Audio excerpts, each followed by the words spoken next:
বড় ভাই, এখন আমাদের আপনি দুটা মেশিন দেখছেন, A4C আর A3C। এখন A3C এবং A4Cর মধ্যে মেন পার্থক্যটা কোথায়? এখন আমরা বলি A4C হলো ফুললি অটোমেটেড, ফুল অটোমেটিক, এবং A3C হলো সেমি অটোমেটিক। এখন আমরা কিভাবে বুঝবো এটা সেমি অটোমেটিক, এটা ফুল অটোমেটিক? কীভাবে বুঝবো আপনি জানেন?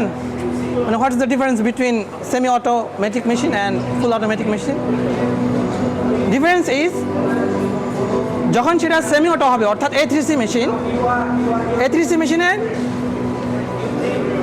আর A4C মেশিনের মূল পার্থক্যটা হলো কি, আপনি যদি দেখেন টেকনোলজিক্যাল পার্থক্য রয়েছে কিছু, প্লাস মেশিনটা যদি সেমি অটো হয় তাহলে সেটা কি হবে,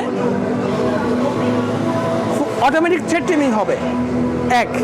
বাট যখন মেশিন ফুড লিফটিং হবে তখন তার কি লাগবে, নি ফুড লিফটিং লাগবে। অর্থাৎ আমি আপনাকে দেখিয়ে দিচ্ছি, অর্থাৎ এই যে আপনার এটা লাগবে, এটা হলো মেন ডিফারেন্স, মানে মেকানিক্যাল পার্সপেক্টিভে, টেকনিক্যাল পার্সপেক্টিভে। বাট যখন সেটা A4C হবে তখন কি হবে, সেটা অটোমেটিক ফুল ট্রিমিং হবে। একটু দেখিয়ে দেন প্লিজ, একটু দেখিয়ে দেন, দেন কাটেন।